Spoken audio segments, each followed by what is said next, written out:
Super താര ചിത്രങ്ങളുടെ റിലീസിനിടെ തിക്കും തിരക്കുമൊക്കെ സ്വാഭാവികമായി ഉണ്ടാവുന്നതാണ്.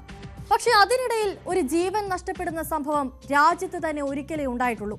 അല്ലു അർജുൻ ചിത്രം പുഷ്പ 2 റിലീസ് തലേന്ന് രാത്രി ഹൈദരാബാദ് സന്ധ്യ തിയേറ്ററിലുണ്ടായ ആ ദാരുണ സംഭവം.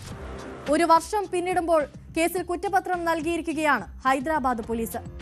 ആരാധകരുടെ പ്രിയപ്പെട്ട അല്ലു അർജുൻ കേസിൽ 11ാം പ്രതിയാണ്.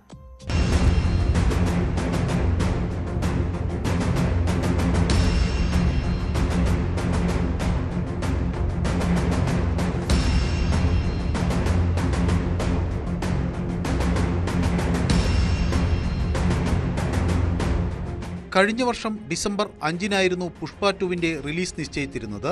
അതിന് തലേന്ന് പ്രീമിയർ ഷോ ഹൈദരാബാദിലെ സന്ധ്യ തിയേറ്ററിൽ നടക്കുന്നതിനിടെയാണ് യുവതി മരിച്ചത്. പിറ്റേന്ന് രാവിലത്തെ ഷോയ്ക്ക് ടിക്കറ്റ് എടുക്കാൻ എത്തിയവരാണ് തിയേറ്ററിന് പുറത്തുണ്ടായിരുന്നവർ. പ്രീമിയർ ഷോയ്ക്ക് അല്ലു അർജുൻ എത്തിയിട്ടുണ്ട് എന്നറിഞ്ഞ് അവർ തടിച്ചുകൂടി. അതോടെ പോലീസിന് ആരാധകരെ നിയന്ത്രിക്കാനായില്ല. 35 വയസ്സുകാരിയായ രേവതിയാണ് മരിച്ചത്. ചവിട്ടേറ്റ നിലയിൽ രക്ഷാപ്രവർത്തകർ രേവതിയെ ആശുപത്രിയിലെത്തിച്ചെങ്കിലും അതിനു മുൻപേ മരിച്ചിരുന്നു. രേവതിയുടെ 9 വയസ്സുകാരനായ മകൻ ശ്രീതേജയ്ക്കും പരിക്കേറ്റിരുന്നു. തിയേറ്റർ ഉടമകളെ മുഖ്യപ്രതികളാക്കിയാണ് പോലീസ് കേസെടുത്തത്. ദൃക്സാക്ഷി വിവരണങ്ങളുടെ അടിസ്ഥാനത്തിൽ അല്ലു അർജുനും പ്രതിയായി. തിയേറ്റർ ഉടമകളടക്കം ആകെ 23 പേരാണ് കേസിലെ പ്രതികൾ.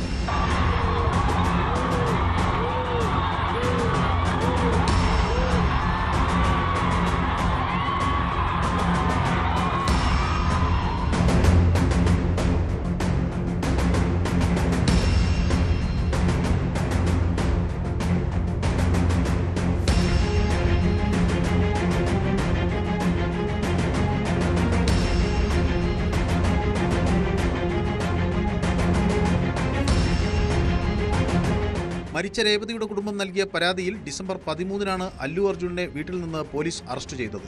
തിയേറ്റർ ഉടമകളെ കൂടാതെ അല്ലു അർജുന്റെ അംഗരക്ഷകരെയും പ്രതി ചേർത്തിരുന്നു.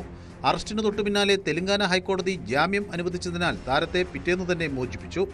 കേസിൽ അന്വേഷണം പൂർത്തിയാക്കിയ ഹൈദരാബാദ് പോലീസ് 23 പ്രതികളുടെ പേരിലും കുറ്റപത്രം നൽകിയിട്ടുണ്ട്.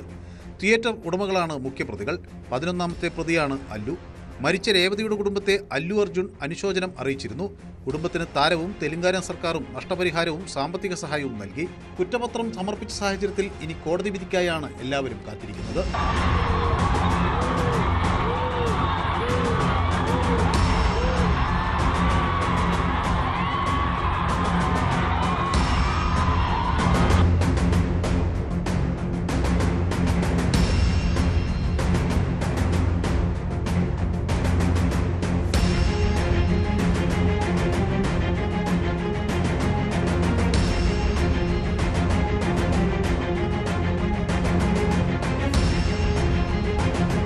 National desk, news 18. പണ്ടത്തെ പോലെ